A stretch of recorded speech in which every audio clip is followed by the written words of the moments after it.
Before we get into today's episode, a quick note for our Perth ladies. Our next rendezvous is happening on Friday, August the 30th. We're heading out for a coastal walk and coffee, and this one's family friendly, so feel free to bring the kids or a friend along. It's free to join. Just book your spot at raisewoman.com.au/rendezvous. We'd love to see you there. Welcome to Raise Woman, the podcast, where we raise women up in areas of faith, life, and the marketplace. I'm your host, Tash, and we are continuing with our Seasons Relationship series. Last week, we kicked things off with Before the Person, looking at key foundations to consider before stepping into a relationship. If you missed that episode, be sure to go back and give it a listen. Today we're diving into the season of singleness, what it looks like, how to walk it out with intention, and what it means for those who are desiring a relationship. Without further ado, let's get into it. This series is personal for me. I'm not just sharing ideas, I'm sharing my story and testimony within this space. We're tracking through different seasons of relationships, and today we're stepping into the season of singleness, something I know all too well. In last week's episode, I shared how I was in a long-term relationship and leaving it left me broken. Honestly, I was lost for quite some time. Singleness was something I'd known before, and as I got older, the questions, the doubt, and the pressure started to build. I remember having family members and friends ask, "So are you seeing anyone yet?" My parents would gently remind me that they were praying for me. People would casually drop comments like, "Your biological clock is ticking," or "You need to be realistic. By the time you meet a man, they'll probably already have kids." Not that that is a bad thing at all. Make sure you're prepared for that kind of man. Remarks, although well-intentioned, added weight to a season that already felt heavy. I'll be real with you. There were days I was fine, and then there were days where it felt like loneliness would just hit me all over again. I would journal on New Year's Eve, on Christmas, on Valentine's Day, asking God, where is he? I'd go to church and wonder if the guy sitting behind me or in front of me might be him.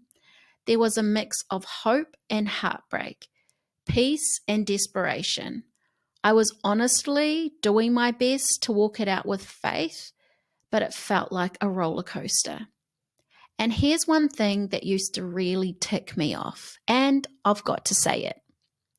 Why was it always married people preaching on the topic of singleness? I'd be watching relationship sermons, YouTubing, Facebooking, all the Christian content on waiting, preparation, dating, and I'd think, you're married. You're not in my shoes. You're not the one navigating feeling alone. How do you know how I feel? And it frustrated me. And now I am that person, and I get it. There's so much wisdom on the other side of the journey when you look back, reflect, and really see what God was doing in the waiting. And that's why I'm here to speak today. Not just to speak at you, but to sit with you in it. If you can relate to anything I've just said, I see you because I was you. And I want you to know that this season you're in is a gift. It may not always feel like it, but it is. So let's talk about it. Here are some things I learned in my season of singleness. Lessons that anchored me, challenged me, and prepared me far more than I ever expected. Lesson 1. Learning to love yourself. Your reason for being in a season of singleness may be completely different to mine, but if you're here because of a hurtful breakup, then I want you to know I'm sorry and I've been there too. I remember it all vividly, where I was, how I felt, the pain I felt, and I wouldn't say this season was perfect by any means. In fact, it was actually quite messy. but it was a cycle of breaking and rebuilding on repeat. I spent so much time searching for something to fill the void, longing for that feeling I once had. The affection, the attention, the security of being wanted, and it hit me. I didn't actually know how to do life by myself anymore. My identity had become so entwined with someone else's that I actually didn't know who I was outside of that. There were parts of myself I had untaught, lost, forgotten. And this brings me to the first lesson that by His grace, God lovingly walked me through, learning to love myself, learning to see myself again. There were so many beach walks, so many drives just to park the car and sit in silence. And for me, water was healing. I don't know quite how to explain it, but being near the ocean, a lake or river, anywhere the water was, if it stretched out in front of me, that became my healing ground. I would sit and stare at the waves, praying, crying, talking to God. I'd look at how beautiful creation was, like my mind was being swept over by the water I was looking out at. During that time, I realized there were so many things I had stopped doing, things that I loved. I stopped writing, even though I had written from a very young age. I stopped seeing my friends as often. I stopped caring for myself. When I looked in the mirror, I didn't recognize the girl staring back. It took me a few long, imperfect, soul-searching years to relearn who I was, to fall back in love with who God had made me to be. And a massive part of that journey for me was getting my walk with God back on track, because I truly believe that when you get to know who God is, you start to learn who you are. I was always there, just buried under layers of hurt, wrong decisions, a whole lot of doubt and fear. But He never left me. I began going back to church, joining a connect group, looking after myself, and reading my Bible again. And the more I learned about Him, the more I discovered about me. With all that time, now my own, I began filling it with things that gave me life again. Adventures, deep friendships, travel. I adopted this motto of why not? And started saying yes to things that stretched me. I let go of control and started stepping out of my comfort zone. I came to see that my identity had been so tied to someone else's, I had forgotten how to stand on my own. So I spent those years rebuilding, with God holding my hand every step of the way. And I want to tell you something I know to be true from my experience.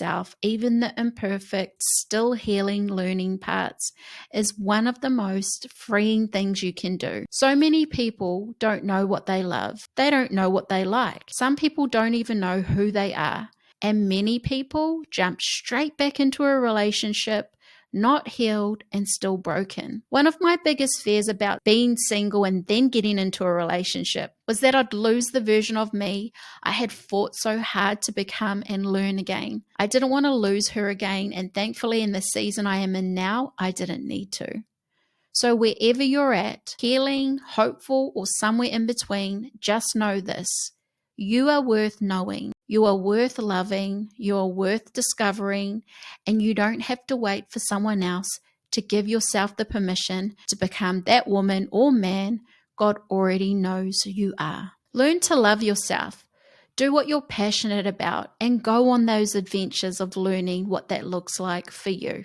Lesson 2, guarding your heart. One of the most profound lessons God taught me during my season of singleness came from Proverbs 4, verse 23. Above all else, guard your heart, for everything you do flows from it. Remember coming out of a relationship feeling deeply hurt and unsure why the pain ran so deep. Through this scripture, God gently showed me that what we allow into our hearts has the power to affect every part of us. Our thoughts, decisions, relationships, and even how we see ourselves. Hearts weren't made to block emotions. That's why we have an immune system. Our hearts were designed to pump life through every part of our being. So we have to be very careful, not guarded out of fear, but discerning with wisdom. I realized I hadn't been very good at choosing who I let in. So I began to pray. God, help me discern, help me hold my heart until someone capable and mature enough is ready to carry it with care. Another key lesson in that season was learning what love really is. It sounds simple, but anyone who's been hurt by love knows that it's not always easy to refine or receive. When you start to understand love through God's lens with intentionality and purpose, you begin to grasp something pivotal: how to receive love, what love really looks like, and most importantly, what kind of love you deserve. Human love isn't perfect, but God's design for it is a powerful guide. Love is patient, love is kind. It does not envy, it does not boast. It is not proud, it is not self-seeking, it keeps no record of wrongs. That's found in 1 Corinthians 13, verse 4 to 5. This episode is about learning to protect your heart without hardening it, to wait for love without settling for less, and to trust that God's design for love is far better than anything we could try to create on our own. Lesson 3. Embracing the gift of singleness. In a conversation once, a friend said something that struck me. Singleness is a gift, and honestly, it really is. You don't always know what your next season will look like. So I've learned it's very important to truly embrace the one you're in. Singleness is a blessing. It's a season where your time is yours, your decisions are yours, your money is yours, and you have space to hear clearly from God and move freely. You can dream bigger, take risks, travel, build, create, explore without the weight of someone else's schedule or vision to consider. If a relationship is something you desire, I want to encourage you it matters to God too.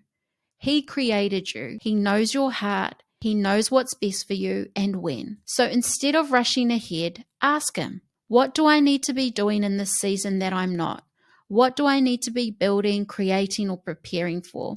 Where are you calling me to go or grow right now? This season is not wasted. It's purposeful and it's powerful. When you choose to partner with God in it, let Him show you how to fully live, love, and prepare in the present, because He carries your heart and He hasn't forgotten you. Where is He? Where is she? Now, this might sound like a strange thought if you haven't already considered it. But one thing I had to learn in my season of singleness was this. We can get a little one-dimensional when we're single. We tend to focus solely on ourselves and our desires. And that's understandable. I know, I've been there. But here's the truth I had to face. God doesn't just love me. He also deeply loves and cares for the person that He was preparing for me. And that changed everything. It meant I had to start seeing this season as preparation for two hearts. Not just one, not just mine. It wasn't just about waiting anymore. It became about becoming. About fixing the things in my life that needed healing. Letting go of emotional clutter. Addressing the messes I had avoided. And surrendering the areas of my life I hadn't yet trusted Him with. Because the person I was praying for, He deserved a wholehearted me too. God isn't going to place something new, sacred, and weighty in your hands if your hands are already full, especially if they are full of old ties, lingering soul connections, or the false hopes we haven't truly released yet. I had to learn to clear the lane, not because I was giving up, but because I was making room. I remember there was a time I really prayed for a husband. I had my list, my prayers, and even this guy I really liked. And I thought, maybe this is it. Maybe he's the one. So I prayed for him. I prayed for his heart. I prayed for our potential future. But then this one day, I saw him with someone else dating and happy. And I was confused. God, I thought he was it. He was the one I was praying for. I thought I heard you clearly. And what God showed me in that moment was actually quite funny. He gently reminded me that my prayers are like post-it notes. And when I pray, they stick to the person. That guy, he does not have your post-it notes on him. He's not the one I've chosen for you. And from that moment on, I always pictured my future husband walking around completely covered in spiritual post-it notes. And it would make me laugh because I would think, gee, he must be struggling to walk. I pray that he finds me. I jokingly told my husband actually that he had my post-it notes all over him. He looked at me a little bit funny, but I've always thought about that. And it reminded me that when I look at him, he is a walking representation of my prayers answered. He is covered in thousands of post-it notes, some of them tear-stained. See, the beauty is this: God hears all your prayers. He sees your desires. He knows your heart, and He's preparing both of you. So if you're wondering, where is He? Take a moment to ask yourself, where am I? Because the journey to meeting him or her is just as much about alignment as it is about timing. And God is faithful in both. As we wrap up, I want to give you a moment to pause and reflect. Maybe even grab a journal and write these down. 1. Have you learned how to love yourself? 2. Are there parts of you that you've forgotten that God wants to restore? 3. Are you guarding your heart, not in fear, but with wisdom? 4. What do you need to build, learn, or pursue in this season wherever you are in your journey? Know this, that you are seen, you are valuable, and this season is preparation. The things that matter to you matter to God. And if you desire a relationship, then keep trusting Him with that. Well, as we wrap up, thanks for joining us on this Raise Woman podcast. I'm your host, Tash, and it's always an honor to share this space with you. If today's episode encouraged you, feel free to share it with a sister, a brother, or a friend who needs to be reminded that singleness is not second best. It's a season full of purpose, growth, and preparation. If you're wondering about dating and what that looks like, especially as a Christian, then tune in next Tuesday. And don't forget to book your spot for our next rendezvous, ladies, on August the 30th in Perth. We'll be doing a coastal walk and coffee. And yes, the family are welcome. It's free to join. Just register over at raisedwoman.com.au. Until next time, stay encouraged, stay faithful, and stay blessed.